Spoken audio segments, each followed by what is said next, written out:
प्रांगण में भारतीय संविधान के गौरवमयी परंपरा पर स्थापित इस व्याख्यान में इस सभागार में उपस्थित इस कॉलेज के सेक्रेटरी और मेरे दोस्त आदरणीय मिथिलेश जी, इस कॉलेज के टीचर और मेरे पूर्व के दोस्त सहयोगी अमरनाथ पाठक जी, इस कॉलेज की प्राचार्य, उपस्थित शिक्षकगण, शिक्षकेतर कर्मीगण और प्यारे बच्चों, इस कॉलेज में आने के बाद कभी आभास ही नहीं होता कि मैं किसी दूसरे संस्थान में आया हूं। शायद इसका दो कारण है। इस कॉलेज के जो संस्थापक हैं आदरणीय मिथिलेश जी, बहुत लंबे समय से हम लोग एक दूसरे को से परिचित हैं, जानते हैं प्रभात खबर के जमाने से। और दूसरे सहयोगी अमरनाथ जी, जिनसे मुलाकात हुई, ये भी उसी दौर के हैं। तो ऐसा लगता है कि मैं अपने घर में आ गया, अपने दोस्तों से मेरी मुलाकात हो रही है। और दूसरी स्थिति, पिछले साल यहाँ विनोबा यूनिवर्सिटी का एग्जामिनेशन सेंटर पड़ा था, ग्रेजुएशन के एग्जामिनेशन का, और जितना सहयोग यहाँ के शिक्षकों ने, यहाँ के छात्रों ने किया, उस दौर में लंबे समय यहाँ व्यतीत करने का मौका मिला और टीचरों से मैं रूबरू हुआ। और इस नाते लगता है कि मैं अपने ही प्रांगण में हूँ। एक बार फिर मुझे बुलाने के लिए और अपना विचार प्रस्तुत करने के लिए मैं साधुवाद देता हूँ। मैं टॉपिक पर आता हूँ। जो टॉपिक है वह संवैधानिक प्रावधानों के अनुरूप केंद्र और राज्य के संबंधों के बीच की है। भारत का संविधान जब हम देखते हैं और उसके स्ट्रक्चर को देखते हैं तो अक्सर ऐसा लगता है कि केंद्र और राज्य में संबंध कभी अच्छे हैं और कभी बुरे हैं। मैं पिछले एक सप्ताह का अखबार पढ़ रहा था। शायद ही अखबार का कोई ऐसा पन्ना हो, खासकर उसका फर्स्ट पेज या लीडिंग, अखबारों से विशेषज्ञ यहाँ उपस्थित है, 3 विशेषज्ञ यहाँ अखबारों के, तो आप देखेंगे हर समय कहीं नहीं केंद्र और राज्य के बीच में टकराहट की स्थिति दिखती है।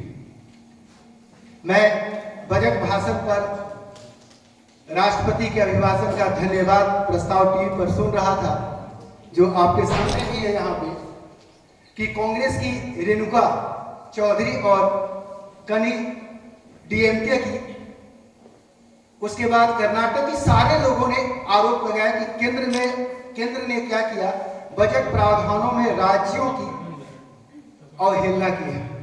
राज्यों को जो सुविधा मिलनी चाहिए वो शायद सुविधा उनको नहीं मिल रही है, और आक्षेप है यह केंद्र राज्य संबंधों के बीच जो तनाव है, जो कड़ी है, उसको उद्भासित करता है।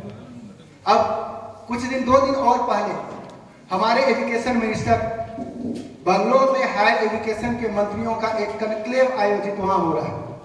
उस कनक्लेव में हायर एजुकेशन की दशा और दुर्दशा पर चर्चा हो रही है।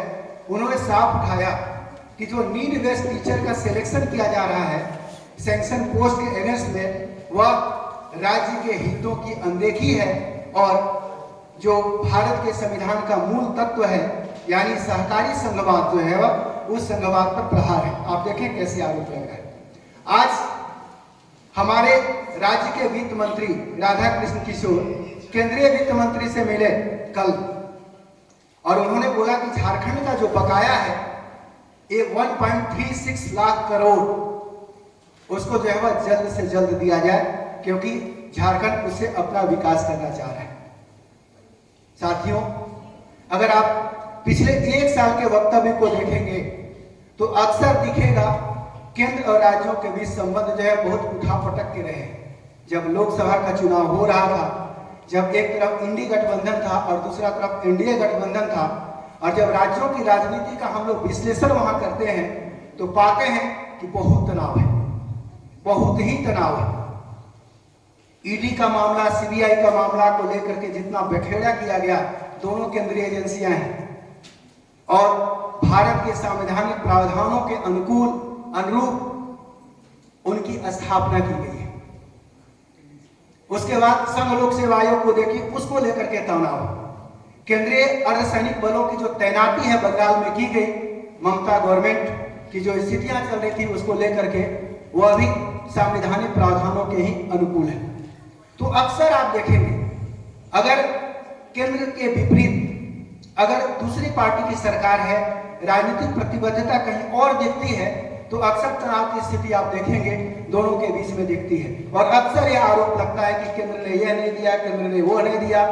राज्यों का अपना आरोप है, केंद्र का अपना आरोप है कि केंद्रीय योजनाओं का पालन नहीं करता है। तो आखिर ऐसा होता क्यों इस तरह की स्थितियां जो है वह बढ़ाते हैं, क्यों इस तरह की स्थितियां जो है वह कायम होती हैं? आपके स्क्रीन पर आप देखेंगे सारी चीजें हैं। मैंने बारीकी से एज ए रिसर्चर, जब मैं एज ए प्रोफेसर यहाँ आता हूँ, तो हमारी जो लेक्चर होना चाहिए वह रिसर्च बेस्ड होना चाहिए, क्योंकि व्याख्यान हायर एजुकेशन का मतलब ही होता है कि वह रिसर्च बेस्ड हो और अद्यतन हो। तो अक्सर ऐसी स्थितियां देखते हैं कि आखिर ऐसा होता क्यों संघ और राज्यों के बीच जो है वह तनाव की स्थितियां आ रही है? क्यों पश्चिम बंगाल को लेकर के, कर्नाटक को लेकर के, पंजाब को लेकर के ये स्थितियां क्यों उत्पन्न हो रही है? दिल्ली को लेकर के क्यों ऐसी स्थितियां उत्पन्न होती है? क्या भारतीय संविधान में कोई दिक्कतें हैं? क्या संविधान का जो संघवादी ढांचा है, मूल ढांचा है, वह केंद्र राज्य संबंधों को सही तरीके से प्रतिस्थापित नहीं कर पाता? क्यों ऐसा हुआ है? आज इस व्याख्यान में हम लोग मूलतः, अगर समय मिला तो 3 बातों की चर्चा करेंगे। पहली चर्चा करेंगे कि भारत के संविधान का जो आचरण है, जो निर्दिष्ट तत्व है, जो सहकारी संघवाद की अवधारणा है, वह अवधारणा आखिर क्या है? नंबर 1। नंबर दूसरा चीज देखेंगे कि संवैधानिक प्रावधानों के दायरे में भारत के राज्यों और केंद्र के बीच में किस तरह का सहसंबंध है। संवैधानिक प्रावधान किस ओर इंगित करता है, किस ओर इशारा करता है, उसकी चर्चा हम लोग करेंगे। और रह गई बात तीसरी, तो आखिर इस तनाव के मुद्दे क्या है? क्यों तनाव की स्थिति होती है, क्यों टकराहट की स्थिति होती है, और संविधान इस पर क्या कहता है, और सुप्रीम कोर्ट इस पर क्या कहता है, या क्या कोई आयोग गठित किया गया इस संबंध को सुधारने के लिए, या केंद्र राज्य संबंधों का ट्रेंड क्या है?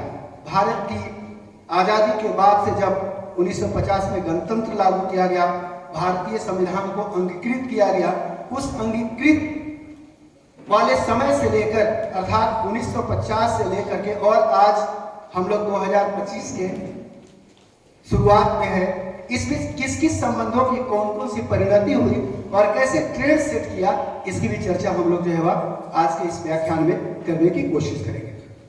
आप देखेंगे भारतीय संविधान में, अब बढ़ाते हैं इसको तो आएगा कि अगर भारतीय संविधान के स्ट्रक्चर को आप देखेंगे तो आपके सम्मुख जो है वह यहाँ स्पष्ट दिखाया हुआ है कि यह जो है वह हमने क्या किया है, संघ शब्द को यूज किया है। संघ का मतलब होता है फेडरल सिस्टम, या अगर शासन की व्यवस्था राज्य और केंद्र के बीच में बटा हुआ है, तो उस राज्य और केंद्र के बीच में जो निर्मित बंटवारा है वह आपस में किस समझौते के तहत जुड़ा हुआ है, इस तरह की भावनाओं को हम लोग संघ कहते हैं। और भारत के संविधान में भारत को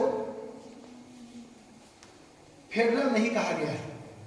आप भारतीय संविधान का जब पहला अनुच्छेद हम लोग देखेंगे तो उस पहला अनुच्छेद में साफ लिखा हुआ है, India that is union of state, India that is not federation of state. ये मान्य करिएगा, एक बहुत बड़ा बिंदु है भारतीय संविधान की, कि क्या हमारे संविधान निर्माताओं ने जब भारतीय संविधान को अंगीकृत किया, लागू किया, संविधान सभा के माध्यम से जब एक्सेप्ट किया गया, तो उस एक्सेप्टेशन में उन्होंने यूनियन शब्द क्यों रखा, फेडरेशन क्यों लिखा? ये मार्के की बिंदु है, क्योंकि इस दोनों में संविधान की मूल आत्मा जो है वह छिपी हुई है। हम कहते हैं India that is union of state, यानी भारत राज्यों का संघ है, फेडरेशन का नहीं। ध्यान देना चाहिए, ये फेडरेशन शब्द जो है वो फोर्स से बना हुआ है, और फोर्स जो है वह इसका मतलब है कि अगर शासन का ढांचा राज्य और केंद्र के बीच में है, तो वह ढांचा के मतलब है कि राज्य और केंद्र के बीच में एक समझौता हुआ है और उस समझौते के आधार पर उस संघ का निर्माण हुआ है। लेकिन भारत में राज्यों का भारत के संघ में विलय वह एक समझौता के तहत नहीं हुआ है।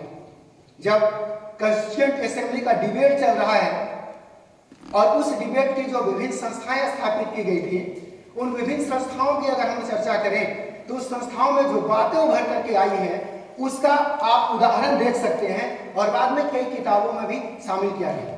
अंबेडकर जो प्रारूप समिति के अध्यक्ष थे भारतीय संविधान के, उन्होंने स्पष्ट कहा था कि भारत के राज्यों का संघ में विलय किसी समझौते का परिणाम नहीं, किसी समझौता के तहत जैसा कनाडा में है, जैसा ऑस्ट्रेलिया में है या जैसे अमेरिका में है, उसके आधार पर भारत के राज्यों का भारत संघ में विलय किसी समझौते के आधार पर नहीं।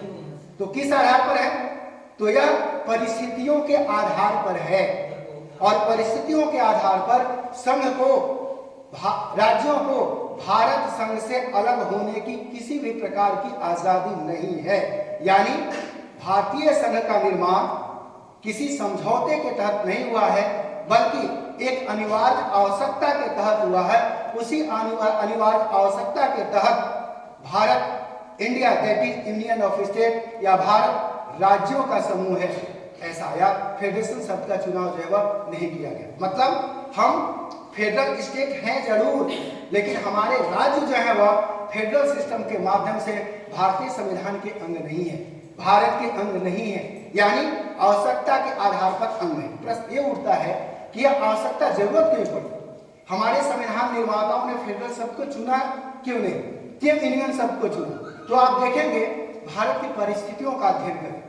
भारत जब अंग्रेजों से अपनी स्वतंत्रता या आजादी की लड़ाई लड़ रहा था और उस आजादी की लड़ाई के दौरान जो संवैधानिक मूल्य उभर करके सामने आए, चाहे वह 1773 से रेगुलेटिंग एक्ट के माध्यम से हो या 1857 के विद्रोह के बाद इंडिया गवर्नमेंट एक्ट के माध्यम से हो या भारत शासन अधिनियम 1909, 1919, 1935 का, सारे अगर एक्ट्स का अध्ययन करेंगे तो अंततः जब 1935 के एक्ट के में जब आएंगे तो वहां स्पष्ट है कि भारत को एक संघीय ढांचा प्रदान करने की कोशिश की गई है और उस संघीय ढांचा में समझौतावादी ढांचा नहीं है, अनिवार्य विलय की बात है। यानी राज्यों को साथ लेकर के और राज्यों के विकास की बात, साथ चलने की बात हमारे संविधान में सहकारी संघवाद की अवधारणा को बुलंद करता है। पहला चीज।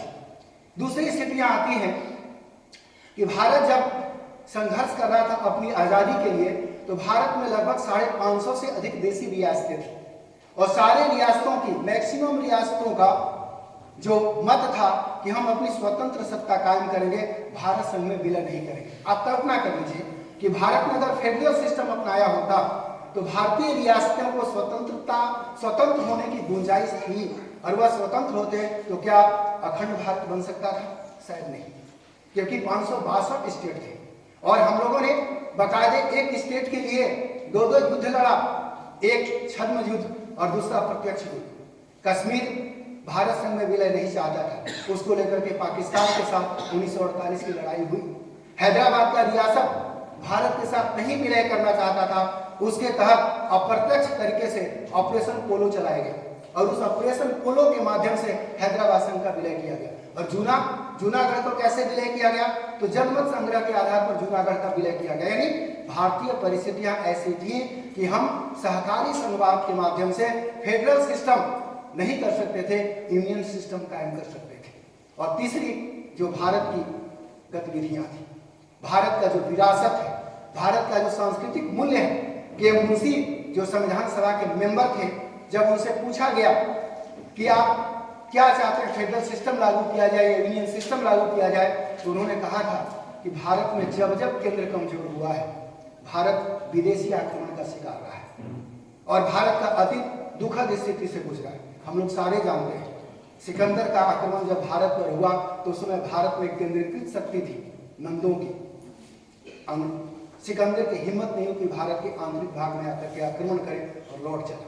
और तुर्कों का आक्रमण भी हमने देखा, हमने मुगलों का आक्रमण देखा, हमने अंग्रेजों का आक्रमण देखा। उस आक्रमण के मूल में था कि हमारी केंद्रीय शक्ति कमजोर थी। हमारी प्रांतीय शक्तियां जो है वह केंद्रीय शक्तियों पर हावी थी, देश पतन की ओर गया और भारत का इतिहास दुखद शक्ति को लेकर के सामने आया। नतीजा क्या हुआ? भारत टूटता चला गया, बिखरता चला गया और गुलामी की सजा भुगता, गुलामी की जंजीरों से भारत लड़ा। इसलिए तीनों मूल्यों को हमारे संविधान सभा के सदस्यों ने, कमेटियों के अध्यक्षों ने, कमेटियों के सदस्यों ने अनुभव किया और उस अनुभव के आधार पर उन्होंने रखा कि नहीं, भारत फेडरल सिस्टम नहीं होगा, भारत यूनियन सिस्टम होगा। इसलिए उन्होंने लिखा India that is union of state, note India that is federal of state कहीं नहीं लिखा गया। अब प्रश्न उठता है कि भारत अगर फेडरल सिस्टम नहीं था, यूनियन सिस्टम था, तो राज्यों की भूमिका क्या है? क्या राज्यों की भूमिका इस रूप में स्थापित की गई है कि राज्यों की भूमिका आएगी? तो स्पष्ट स्थिति देखिएगा कि विभिन्न विद्वानों ने, ऑस्टिन जैसे विद्वानों ने, डी बसु जैसे विद्वानों ने लिखा कि कोई भी सिस्टम फेडरल नहीं हो सकता है पूरी तरीके से। ना तो यूनिफेडरल हो सकता है, ना तो बाई फेडरल हो सकता है, ना तो पूर्णतः फेडरल सिस्टम हो सकता है। परिस्थितियों के अनुसार से संविधान को ढलने की गुंजाइश होती है और जो संविधान परिस्थितियों के हिसाब से नहीं ढलता है वह या तो संविधान लंबे समय तक नहीं चल सकता है। और इसका सबसे बड़ा उदाहरण जो है वह वाइमर गणतंत्र का संविधान है, जिसको हम लोग आज जर्मनी कहते हैं। वाइमर गणतंत्र के संविधान, जो संविधान पढ़े होंगे या जो पॉलिटिकल साइंस के स्टूडेंट होंगे, मैं तो हिस्ट्री का स्टूडेंट रहा हूँ या तो मैं इकोनॉमिक्स का स्टूडेंट हूँ, जो पॉलिटिकल साइंस के स्टूडेंट होंगे वह जानते होंगे कि वाइमर गणतंत्र में होता यूँ था कि जब उसके संविधान की बैठक चलती थी तो बगल वाला बोलता था कि जगा देना की क्या स्थिति होती है, और जब जगाता था तब पूछता था कि अब किसकी सरकार है। उसके बाद वहीं से लेफ्टिस्ट और राइटिस्ट की विचारधारा पैदा हुई और आज भी हम लोग उसको ग्रहण करते हैं। बाद में फ्रांसीसी संविधान में उसको पूरी तरह से अंगीकार किया और हम लोग आज भी लेफ्ट और राइट संविधान के बाएं और दाएं बैठने वालों की श्रेणियां खड़ा करते हैं। तो ये भारतीय संविधान की अनोखी विशेषता है और उसी अनोखी विशेषता के कारण हम लोगों ने जो है वह फेडरल सिस्टम को जो है वह फेडरल सिस्टम को हम लोगों ने लागू तो किया, लेकिन भारत पूरी तरह से फेडरल नहीं है। भारत यह वह सहकारी संघवाद के सिद्धांत पर काम करता है जिसमें राज्यों का अपना महत्व है और केंद्र का अपना महत्व है। आप कल्पना करें, लेकिन फिर भी सहकारी संघवाद में केंद्र और राज्य का अपना महत्व जरूर है। किसी समझौते के तहत राज्य केंद्र से नहीं जुड़े हुए हैं, लेकिन फिर भी भारतीय संविधान जो है वह एकात्मक की ओर झुक जाता है, यानी संघ का प्रभाव, केंद्र का प्रभाव राज्यों से ज्यादा है। आप कल्पना करिए, क्यों नहीं होना चाहिए? क्यों नहीं होना चाहिए? क्यों राज्यों को इतनी शक्तियां दी जानी चाहिए कि वह संघ से टकरा जाए? क्योंकि संघ से टकराने का मतलब होता है देश के मूल्यों का क्षरण, देश के शासन का क्षरण, देश के संप्रभुता का क्षरण। लेकिन अगर देश की मूल्य, संप्रभुता और प्रभुत्व संपन्नता पर, सार्वभौमिकता पर प्रश्न अगर खड़ा होता है, राज्य और केंद्र टकराते हैं, तो न तो राज्य सार्वभौम है, न राज्य प्रभुत्व संपन्न है भारतीय संविधान में, न तो केंद्र संप्रभुता संपन्न है। भारतीय व्यवस्था में संप्रभुता संपन्न जो है वह हमारा संविधान है और उस संविधान की व्याख्या करने के लिए सुप्रीम कोर्ट जैसे एपेक्स बॉडी है।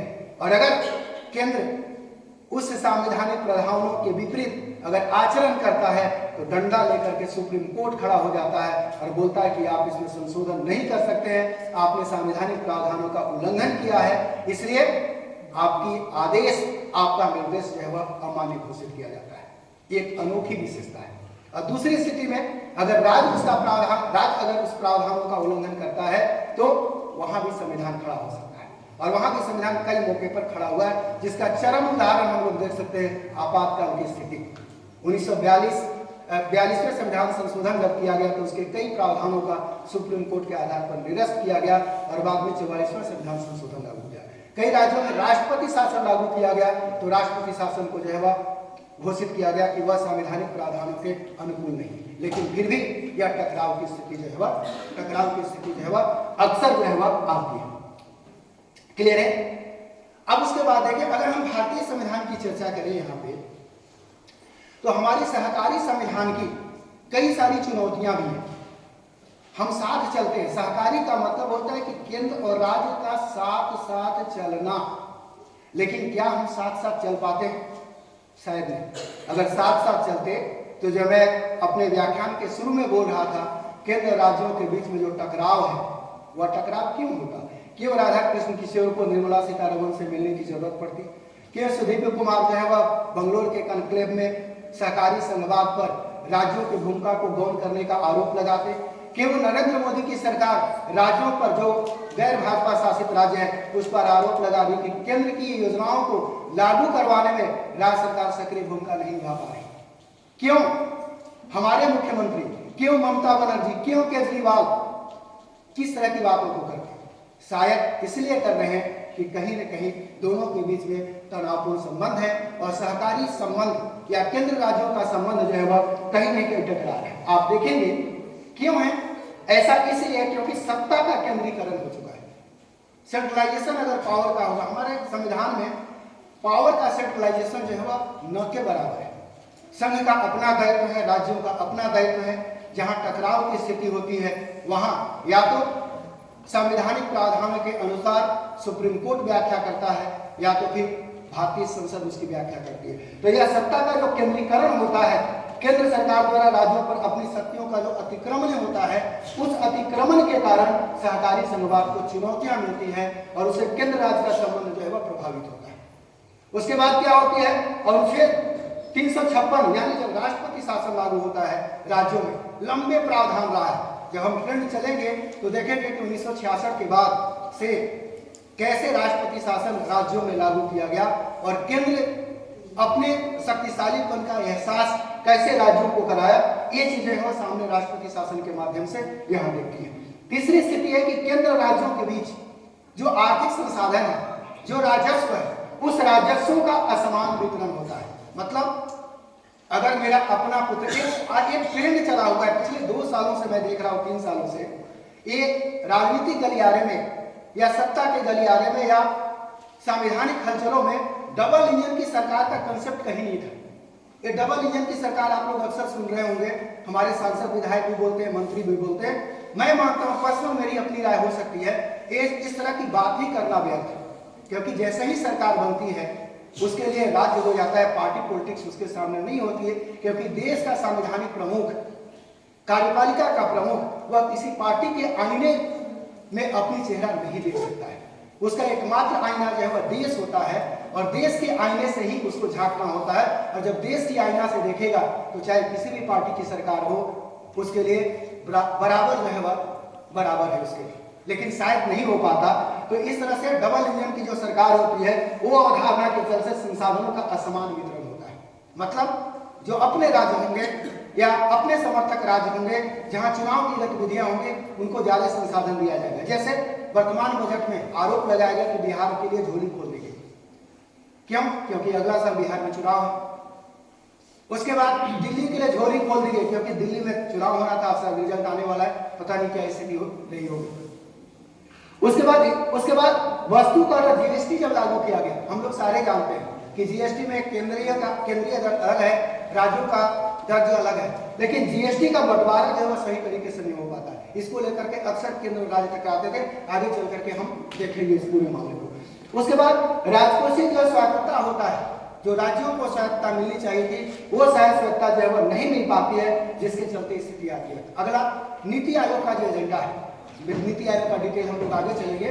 नीति आयोग ने जो एजेंडा लागू किया है उस एजेंडा पर भी इस तरह की बातें होती हैं, इसलिए यहाँ भी प्रावधान जो आते हैं। उसके बाद 280 के तहत जो वित्त आयोग का गठन किया गया, एक संवैधानिक प्रावधान है भारत सरकार का, जो केंद्र राज्यों के बीच संसाधनों का वितरण करता है। इसको लेकर के भी सहकारी संघवाद या केंद्र राज्य के बीच का जो संबंध है वो प्रभावित होता है। उसके बाद अखिल भारतीय सेवाएं और संस्थाएं, मैंने चर्चा किया कि भारत में अखिल भारतीय सेवा है जो यूपीएससी के माध्यम से होता है। हमारा डीसी यूपीएससी का अधिकारी होता है। हमारे राज्यों के डिपार्टमेंट के सेक्रेटरी, चीफ सेक्रेटरी यूपीएससी से उनका चयन होता है। उसका कंट्रोलिंग पदाधिकारी कौन होता है? केंद्र होता है। तो कल्पना करें कि केंद्र ने जिसको नियुक्त किया हो, केंद्र जिसको प्रमोशन दे रहा हो, केंद्र जिसके सर्विस को आधार बनाता हो, वह केंद्र से बाहर कैसे हो सकता है? शायद नहीं। तो ये भी सेवाएं जो है सहकारी संघवाद पर जो है वह रहा है। इसीलिए जब भारत का संविधान लागू किया जा रहा था और जब नेहरू इस मोड में थे कि अखिल भारतीय सेवाओं को डिसॉल्व कर दिया जाए, लेकिन इसको सरदार पटेल ने इस बात का चौखट कहा था। और एक्चुअल सरकार मंत्री नहीं होते, जितनी भी सरकार की गजटें लागू होती हैं आप देखेंगे लिखेगा सेक्रेटरी साइन करता है, प्रिंसिपल सेक्रेटरी, ज्वाइंट सेक्रेटरी और अंडर सेक्रेटरी या डिप्टी सेक्रेटरी, सारे सेक्रेटरी ही साइन करते हैं या चीफ सेक्रेटरी साइन करता है, क्योंकि सरकार वही है और सारे अखिल भारतीय सेवाओं के माध्यम से चुने जाते हैं। और ईडी सीबीआई को कौन बोल सकता है, जिसको लेकर के पूरा बवेला बचा। उसके बाद कोविड महामारी के दौरान जो प्रबंधन आया, इस प्रबंधन में राज्य और केंद्र आपस में टकरा गए और जो गैर भाजपा शासित राज्य थे उनकी जो हो हल्ला हुई कि दवा नहीं मिल रहा है, ऑक्सीजन का सिलेंडर है, सरकारी सहायता जो मिलनी चाहिए नहीं मिल रही है, मास्क नहीं मिल रहे, यह भी केंद्र राज्यों के बीच में सहकारी संघवाद की चुनौतियों में शामिल किया गया था। दोनों फेज में, कोविड 1 और कोविड 2 दोनों का फेज जो है वो कायम था। उसके बाद राजनीतिक गतिशीलता अक्सर प्रभावित करती है केंद्र राज्य संबंधों को, क्योंकि राजनीतिक संरेखन जिस राज्य में होता है, यानी मोटे तौर पर समझे कि जिस राज्य में अगर केंद्र की सरकार और राज्य की सरकार की पार्टियां और दल एक होता है तो निश्चित है कि उनके साथ राजनीतिक संरेखन जो है वो अधिक दिखता है, और गैर राजनीतिक संरेखन तब दिखता है जब अलग अलग दलों की सरकारें होती हैं और ये सारी चीजें प्रभावित होती हैं। उसके बाद आपातकाल 356, आपातकाल 3 तरह का, मतलब 352, 356 और 360, यानी वित्तीय आपात की भी मैं बात कर रहा हूं, आंतरिक आपात की बात कर रहा हूं, और उसके बाद बाह्य आक्रमण की जब स्थिति होती है उसकी भी आपात की बात जो है वह आपातकाल में देखें तो यह भी सहकारी संघवाद की बात जो है वह एक सहकारी संघवाद की स्थिति को जो है वह बलकर बढ़ाता है। उसके बाद गठबंधन की सरकार और क्षेत्रीय दलों के हित, गठबंधन की जब सरकारें होती हैं तो संघ कमजोर हो जाता है और वहां जो सहकारी संघवाद जो होता है वह पूरी तरह से ऐसा लगता है कि गर्त में चला गया। तो इस तरह से देख रहे हैं कि सहकारी संघवाद जो था, मैंने अपनी व्याख्यान की जो बातें कही कि भारत के संघवाद की हम चर्चा करेंगे, तो इस संघवाद में आप देखेंगे कि सहकारी संघवाद की चुनौतियां क्या हैं और इन चुनौतियों के आईने में हमारे संवैधानिक प्रावधानों को किस तरह से काम करना होता है। तो अगर उन चुनौतियों का सही तरीके से सामना कर लिया जाए या उस चुनौतियों का निराकरण कर लिया जाए तो निश्चित है कि केंद्र राज्यों के बीच के संबंध में स्थिरता आएगी, गतिशीलता आ गई, और जो आरोप और प्रत्यारोप का जो दौर है वह दौर जो है वह शायद नहीं हो पाएगा। क्लियर है, उसका दौर जो है वह नहीं हो पाएगा। इसलिए भारत की जो सहकारी संघवाद है उस सहकारी संघवाद के लक्षणों को राज्यों को भी समझना होगा और केंद्र को भी समझना होगा, तभी भारतीय संघवाद जो है या India that is union of state है सही तरीके से कारगर हो सकता है। अब देखें कि संविधान के आईने में, अब व्याख्यान के दूसरे पार्ट पर हम चले तो अब संविधान के आईने में देखें कि आखिर संवैधानिक प्रावधान केंद्र और राज्यों के बीच में है क्या, आर्टिकल्स में कौन कौन सी चीजें वर्णित की गई हैं। ऊपर की बातें भी आर्टिकल्स में थी लेकिन स्पेसिफिकेशन उसका नहीं था। यहाँ स्पेसिफिकेशन है कि भारतीय संविधान में अगर देखें तो संवैधानिक प्रावधानों के माध्यम से मोटे तौर पर देखें तो 395 अनुच्छेद में, भारतीय संविधान में 395 अनुच्छेद है। हम लोग शायद किताब में पढ़ते हैं कि 464 हो गया है, तो कखा गघ है 300 एक अनुच्छेद नाम की कोई चीजें नहीं है, उसी का अ ब स द बढ़ा हुआ है, 395 अनुच्छेद है। उसमें आप देखेंगे तो लगभग 93 अनुच्छेद विधायी संबंध, प्रशासनिक संबंध और वित्तीय संबंध पर है, और लगभग 12 अनुच्छेद जो है 14 अनुच्छेद ऐसे हैं जो किसी न किसी तरीके से केंद्र राज्यों के संबंध को बताते हैं। मतलब मोटे तौर पर देखा जाए तो भारतीय संविधान का लगभग 29% अनुच्छेद जो है वह केंद्र राज्य संबंधों के बीच में है, यानी सहकारी संघवाद के लक्षणों को डिफाइन करता हुआ है। तो जिस संविधान का लगभग 30% अनुच्छेद केंद्र और राज्यों के साथ संबंध को स्थापित करता हो, आप समझ सकते हैं कि भारतीय संविधान का कितना महत्वपूर्ण तत्व है और भारत की शासन व्यवस्था को, भारत के राजनीतिक सिस्टम को कैसे स्थापित करता होगा और संविधान को किस रूप में पटल पर स्थापित करता होगा। यह संबंध जो है वह 3 तरीके के हैं। एक जो है विधायी संबंध है, दूसरा इसका पार्ट जो भारतीय संविधान के अध्याय 11 के अध्याय 1 से अनुच्छेद 245 से 255 के बीच में इसकी चर्चा की गई। उसके बाद दूसरा प्रशासनिक संबंध है जो भाग 11 के अध्याय 2 में है और अनुच्छेद 256 से 263 तक इसकी चर्चा की गई है। और तीसरा जो है वित्तीय संबंध है, जो भाग 12 में है, अनुच्छेद 268 से लेकर के 293 तक की गई। और इसी तीनों संबंधों को लेकर के तनाव की स्थिति होती है। इसमें कहीं भी अड़चन होता है, जिसका भी हित प्रभावित होता है, वह हित जो है वह आगे आता है और आरोप प्रत्यारोप का दौर जो है वह लेकर के शुरू हो जाते हैं। इसी आरोप प्रत्यारोप के दौर जो है वह यहाँ पे शुरू हो जाते हैं। अब लेजिस्लेटिव रिलेशन की हम बात करें तो मोटे तौर पे दो आधार पर हम लोग इसको बांट सकते हैं। पहला आधार है कि प्रादेशिक विस्तार क्या है। तो मैंने बोला कि भारत का संविधान जब लागू किया गया तो जरूरत के हिसाब से किया गया, यानी फेडरेशन नहीं है, यूनियन है। तो निश्चित है कि संघ की जरूरतें अलग है, राज्यों की जरूरतें अलग है।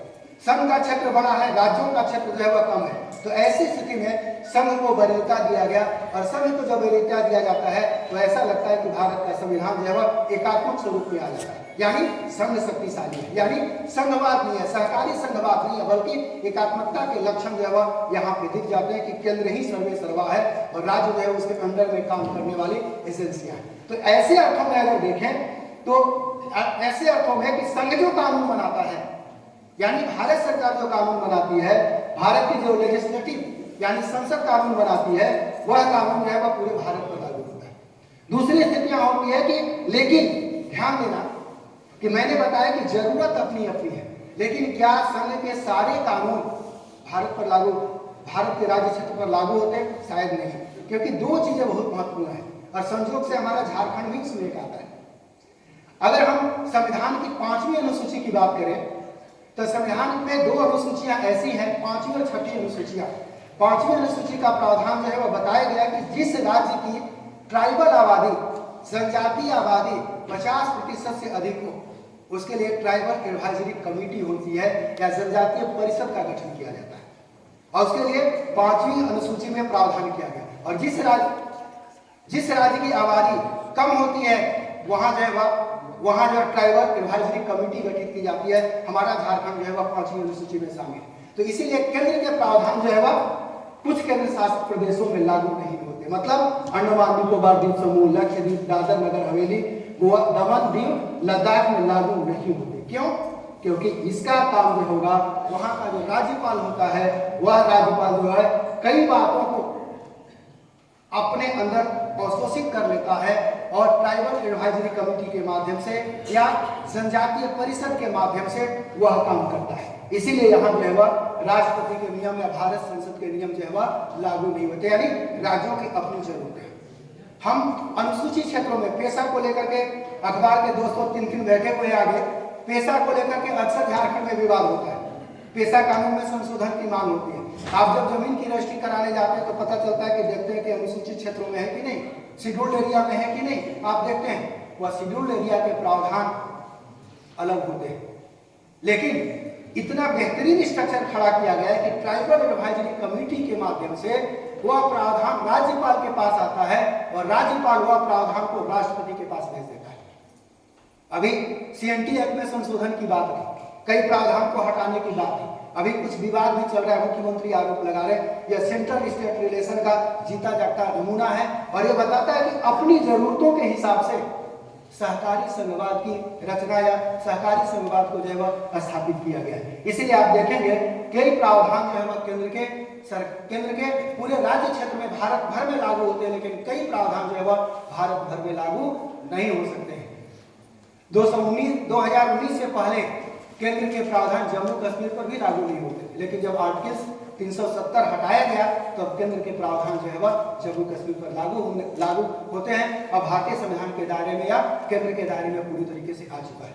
ये भी प्रावधान जो है वह वहां पे स्थापित होता है। आगे बढ़े ये सारी चीजें। उसके बाद विधायी आधार पर अगर हम देखें तो बाकायदे सहकारी संघवाद की स्थापना करते हुए भारतीय संविधान ने क्या किया, संविधान की जहां 5वीं और 6वीं अनुसूची की चर्चा करता है वह 7वीं अनुसूची की भी चर्चा करता है और 7वीं अनुसूची में बाकायदे भारत के जो विषय हैं उन विषयों का विभाजन किया गया।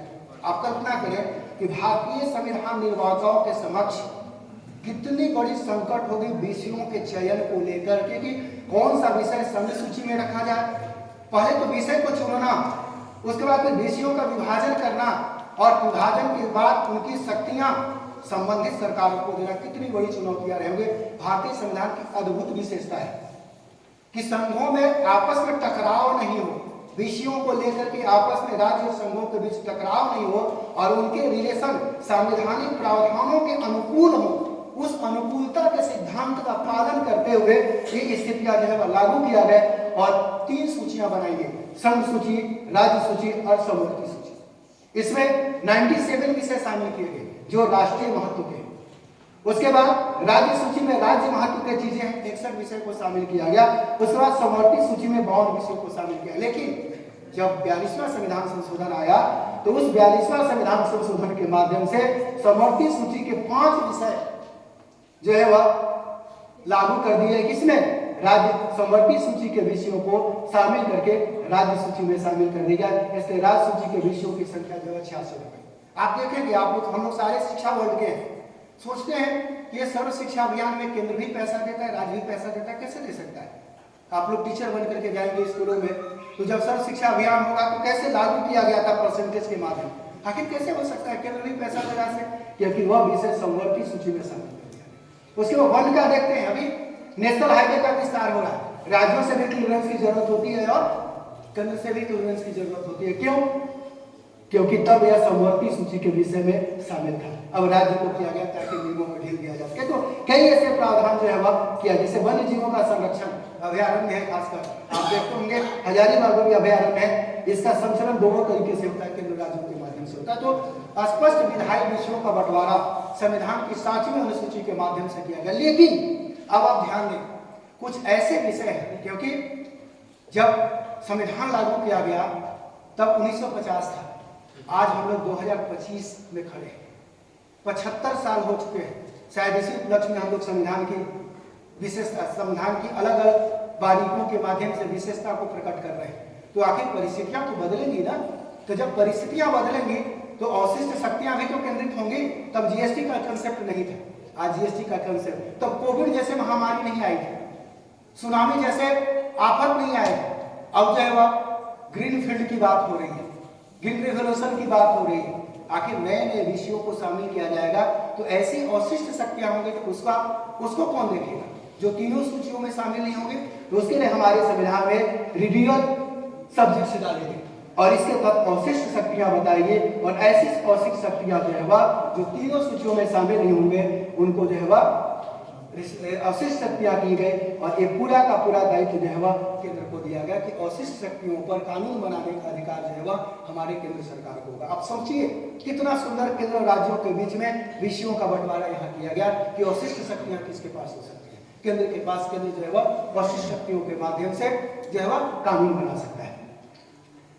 उसके बाद आप देखिए यहाँ पे कि अब राज्य सूची का विषय होगा तो क्या राज्य सूची के विषय पर केंद्र कानून बना सकता है?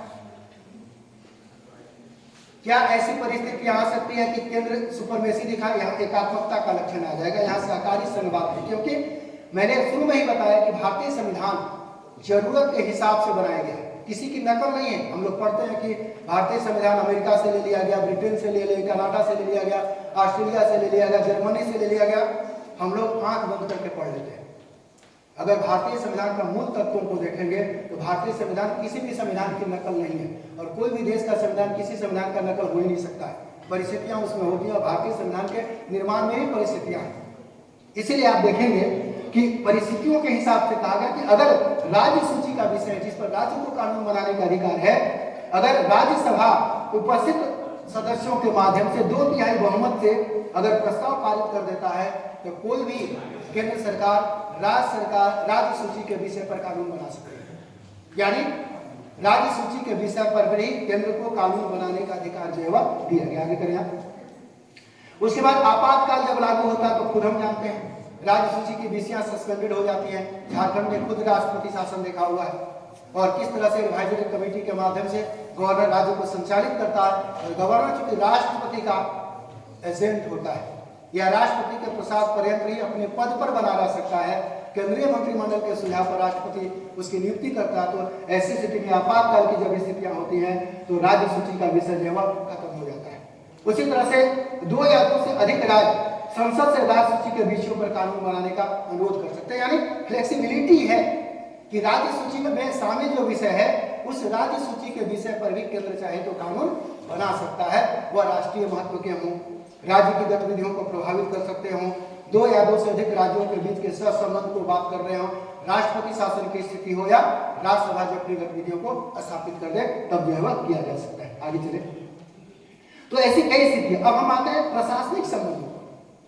सबसे ज्यादा जड़ता इसको लेकर के है, क्योंकि ये तो डिफाइन है कि राज्य सूची, समवर्ती सूची और केंद्र सूची की बात है, लेकिन प्रशासन में डिफाइन नहीं, क्योंकि प्रशासन का स्ट्रक्चर ऐसा खड़ा किया गया है कि ना तो राज्य शक्तिशाली बन सकता है, ना तो केंद्र शक्तिशाली बन सकता है, क्योंकि केंद्र सरकार के अधिकारी राज्य में नियुक्त होते हैं और निलंबन करने का अधिकार जो है वह राज्य सरकार को होता है, बर्खास्त करने का अधिकार केंद्र सरकार को होता है।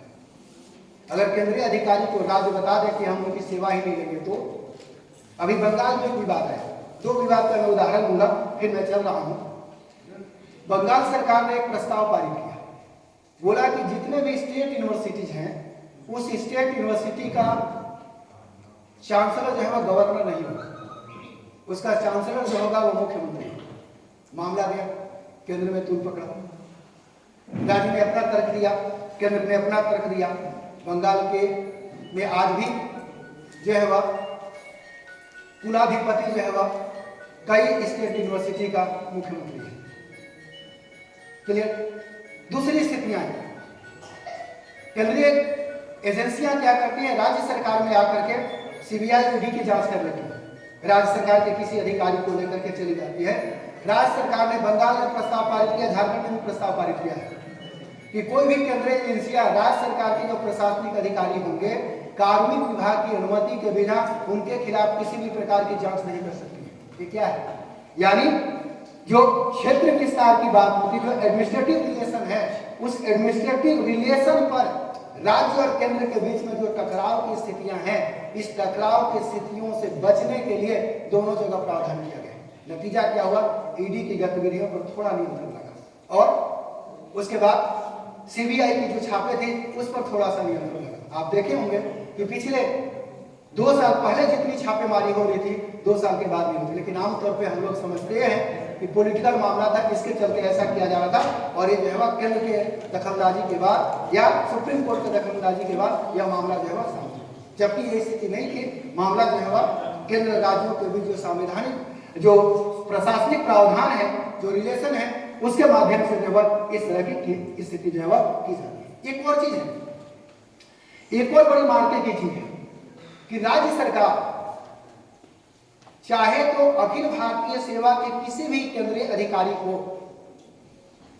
स्पेशल जवाबदेही दे सकता है, राज्य उसमें कुछ भी नहीं कर सकता। बड़ी अनोखा चीज है। यानी अगर डीसी है, हमारी हजारीबाग की डीसी अगर नैन्सी सहाय हैं, तो केंद्र चाहे तो उनको स्पेशल पावर दे सकता है, राज्य सरकार से पूछे बिना, क्योंकि केंद्र बोलेगा कि अखिल भारतीय सेवा के पदाधिकारी हैं और अखिल भारतीय सेवा के पदाधिकारियों को अधिक पावर देने का अधिकार केंद्र सरकार के पास है।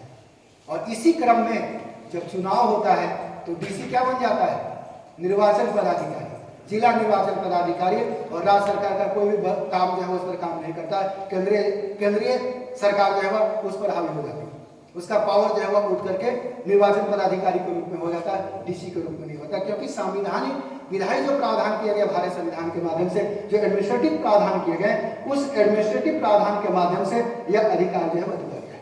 यानी कितना बैलेंसिंग सिस्टम दिया गया है कि राज्य जो है वह सहकारी संघवाद की अवधारणा को भी स्थापित करेगा और एकात्मकता जो आधारित है, केंद्र सरकार केंद्र को राज्यों पर हावी करने के जो प्रावधान है उस प्रावधान को भी स्थापित कर सकता है। ये पूरी स्थितियां देगी। उसके अलावा रेलवे, राज्य से होकर रेलवे गुजरती है, लेकिन रेलवे पर पूरा का पूरा नियंत्रण जो है केंद्र का होता है। और जो हमारे एसपी, रेल के एसपी बनते हैं, रेल के आईजी बनते हैं, वो अखिल भारतीय सेवा के पदाधिकारी होते हैं और वो केंद्र सरकार को रिपोर्ट करते हैं। यानी राज्य में गुजरने वाली, राज्य के अधिकार क्षेत्र में गुजरने वाला रेलवे नियंत्रण केंद्र का होता है। उसी तरह से कई ऐसे प्रावधान हैं जो अजीबोगरीब लगेंगे, तो ये स्थितियां जो है वो उत्पन्न होती हैं। ये जो है प्रशासनिक अधिकार के तहत, जैसे मातृभाषा, को लेकर के अगर कोई प्रावधान हो, इस तरह की स्थितियां जो है वह आगे होती है। उसके बाद आप 1 मिनट में, सॉरी बार बार फोन आ रहा है तो कोई अर्जेंट ना हो,